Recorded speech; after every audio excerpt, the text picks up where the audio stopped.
Welcome to the deep dive into one of Japan's most haunting and influential novels, No Longer Human, by Osamu Dazai, in our first installment of the literature review series, Book Good. Now, let's begin. This work has captivated readers around the world with its poignant exploration of alienation and identity. First published in 1948, No Longer Human tells the tragic story of Ōba Yōzō, a man who feels profoundly disconnected from society and struggles to understand what it means to be human. Through a series of notebooks, Yōzō reveals his inner turmoil and the facade he creates to hide his true self. Now the author, Osamu Dazai, is a significant figure in Japanese literature, known for his semi-autobiographical style, and Dazai's works often reflect his own battles with depression and feelings of alienation. No Longer Human is considered his masterpiece, capturing the essence of his troubled life and providing a raw, unfiltered look at human vulnerability. In this video going forward, I'll explore the main events and structure of the book, discuss the key themes and their relevance, analyze some cultural and literary significance of the novel, and then just my own thoughts on it after that.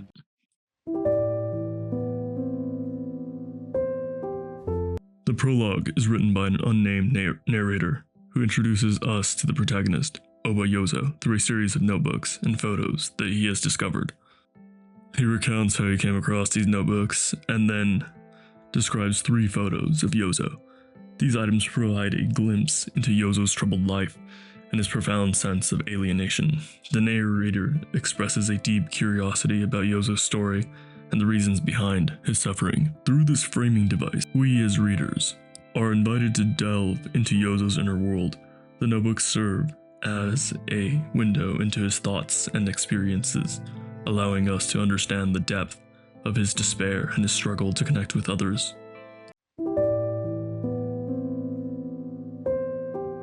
In the first notebook of No Longer Human, we delve into the childhood of Ōba Yōzō, a boy who feels fundamentally different from those around him.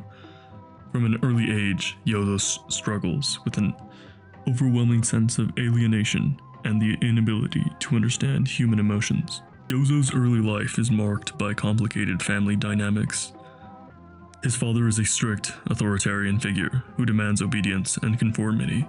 This stern environment leaves Yōzō feeling immense pressure to meet his father's expectations, further fueling his need to hide his true self. Yōzō's mother, on the other hand, is a submissive and passive presence, providing some comfort, but also unable to stand up to Yōzō's father. This lack of support contributes to Yōzō's growing sense of isolation and alienation with his own family. This is the most poignant aspect of Ōba Yōzō's character, overwhelming concern with the opinions of others despite his profound sense of alienation and inability to relate to people. He's just really deeply invested on how he's perceived around him, but he just can't relate in the first place, which is an odd juxtaposition. His dread of being judged or misunderstood drives much of his behavior. He constantly worries about how others see him, fearing their disapproval and rejection. This anxiety leads him to adopt a clownish persona, using humor and antics to mask his true self and avoid scrutiny. The scene that I saw that illustrates this the best was where his dad, one day he came back from a trip, and mind you, his family, because of his dad, are relatively well off, but in any case, he comes back and he asks each of the family members what do they want, and when he gets to him, he's like, nothing. But it doesn't stop there. He is this disturbed of what his dad might think of him. So his dad kind of scolds him almost for this answer, but then he tries to cover it up with this this idea that it was part of his plan, and he goes and writes down what he wanted in his dad's notebook, because his dad was keeping track of what everyone wanted, and he puts tiger mask. I know I said it a little backwards, but his dad is like, oh, well, what do you want? Why not a tiger mask or whatever? And yeah, so when his dad, he looks in his notebook, he's just like, oh my gosh, this is funny, haha. And he's like listening in the other room. And it's just this like constant like bug. I don't know. It just reminds me of just like OCD, or I guess specifically ROCD, relationship OCD. Now, I am aware of the manga, which is based on this book, and Wendigoon, awesome YouTuber by the way, it covered it. And it seems to me, at least from watching his video, that there's some supernatural element to it, and here it's not really. So I just thought I'd mention that because I mentioned the, I don't know, clinical side of what he might have as opposed to something supernatural. And then at the end, he alludes to getting molested. As far as I can tell, a servant commits a crime, talks about how he doesn't tell anyone.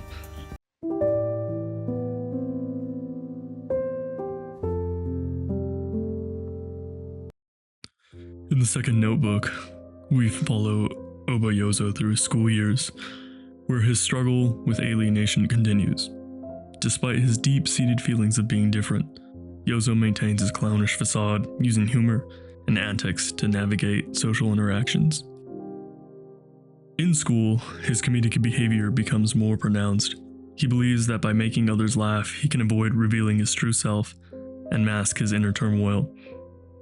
While his classmates see him as the class clown, this only deepens Yōzō's sense of isolation, as no one truly understands the pain behind his laughter.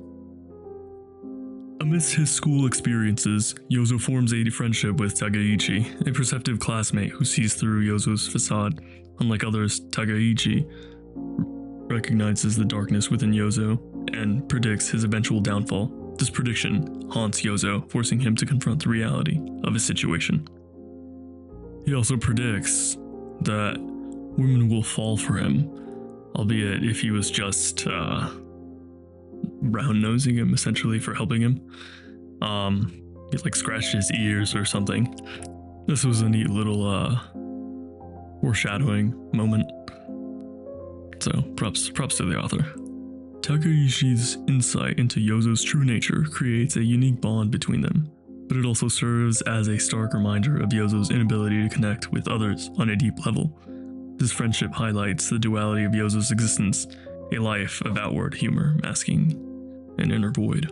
This bond, however, at least initially, it doesn't really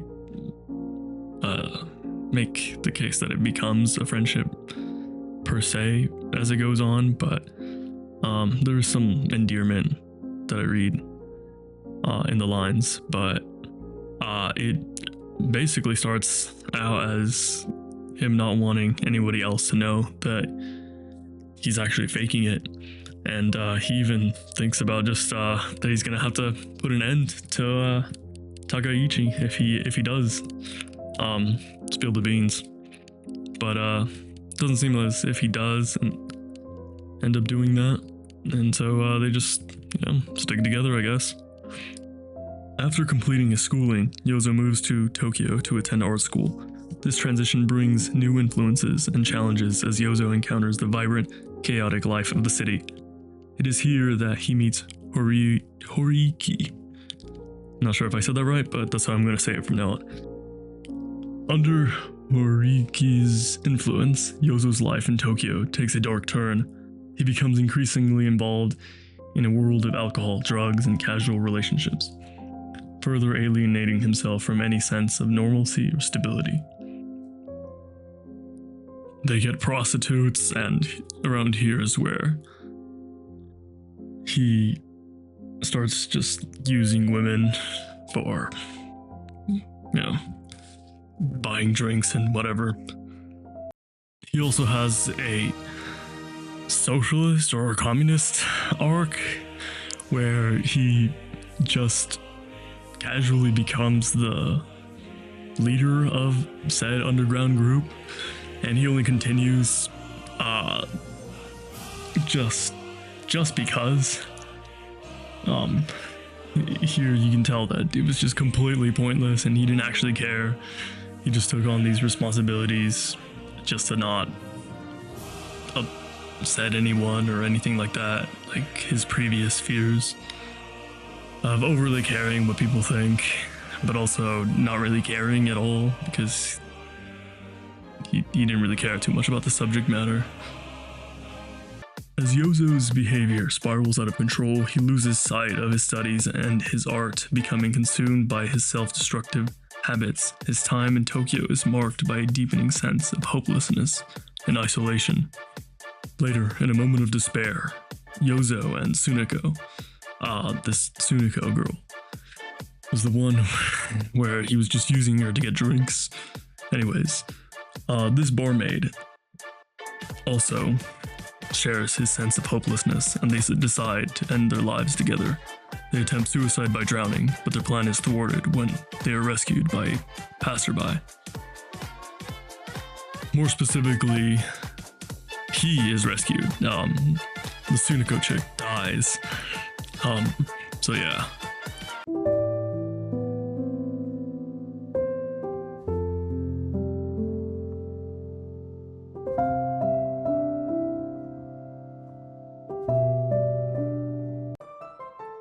In the third book of No Longer Human, we witness a brief glimmer of hope in Ōba Yōzō's life as he marries Yoshiko, a kind and innocent woman who brings a sense of stability and warmth to his otherwise tumultuous existence. Also, I think it mentions that she was 17, and he's definitely not 17, he's definitely older. Yoshiko's gentle nature and unwavering support offer Yōzō a chance at redemption. However, despite her best efforts, Yōzō's destructive habits continue to plague their marriage. His struggles with addiction and his inability to connect with others on a deeper level persist, casting a shadow over their relationship. So how the relationship starts is he promises her that he's gonna quit drinking, and then immediately breaking this promise the next day.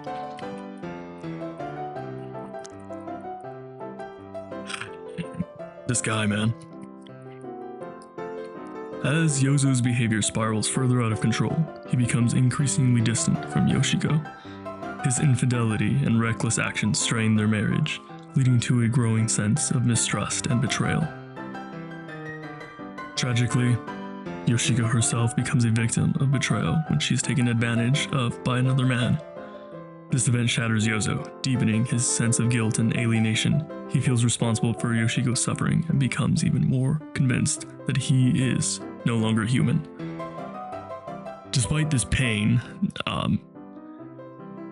that kind of humanizes him, as it should, he did absolutely nothing to help Yoshiko. He actually watched, along with his friend, Horiki, or however you say his name, as it was happening, and then blamed her for it. He later tells her that this guy, she should not have been so trusting, but that is clearly problematic for obvious reasons. Through this period of marriage and further downfall, we see the devastating impact of Yōzō's inner demons on both himself and those around him. His mental health continues to deteriorate, leading to a complete breakdown. Yōzō's self-destructive behavior and overwhelming guilt culminate in his eventual institutionalization.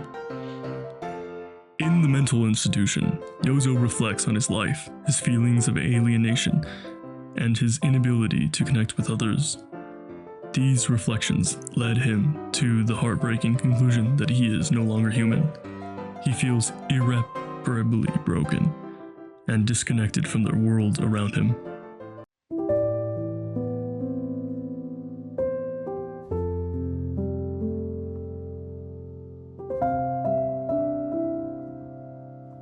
As we reach the conclusion of No Longer Human, we return to the perspective of an unnamed narrator who introduced us to Ōba Yōzō's story. The epilogue provides a somber and reflective ending to this haunting tale. In the epilogue, the unnamed narrator reflects on the notebooks and photos he discovered, which offered a glimpse into the tragic life of Ōba Yōzō. He acknowledges the deep sense of alienation and the despair that permeated Yōzō's existence, as well as the profound impact it had on him.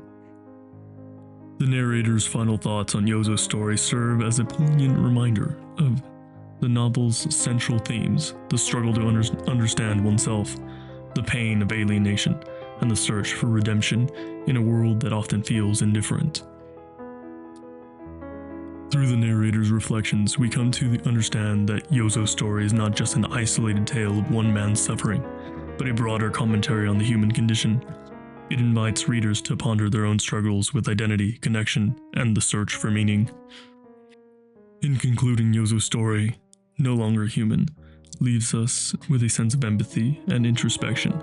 It challenges us to consider the ways in which we mask our true selves and the importance of genuine connection in overcoming the isolation that so many feel.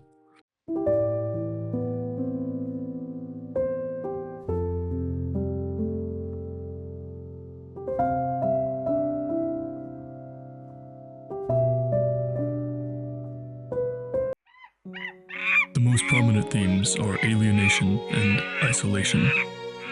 Yōzō feels a profound sense of disconnect from those around him. Throughout his life, he struggles to understand human emotions and relationships, leaving him feeling isolated and misunderstood. This theme is a constant presence in the novel, driving Yōzō into actions and shaping his experiences. Another critical theme is identity and the use of masks. Yōzō adopts humor and a clownish persona as a defense mechanism to hide his true feelings. This mask allows him to navigate social interactions without revealing his inner turmoil. However, it also deepens his sense of isolation, as no one truly knows the real Yōzō. The theme of masking one's identity is a powerful commentary on the lengths people go to hide their vulnerabilities. And here, he did this for his entire life, which is quite the act that he put on the stage. The themes of despair and the search for redemption are also central to the novel. His life is marked by a series of self-destructive choices, fueled by his feelings of hopelessness and alienation. Despite moments of potential redemption, such as his marriage to Yoshiko, Yōzō ultimately succumbs to his despair. The novel explores the cyclical nature of self-destruction and the elusive search for redemption in a world that seems indifferent to suffering.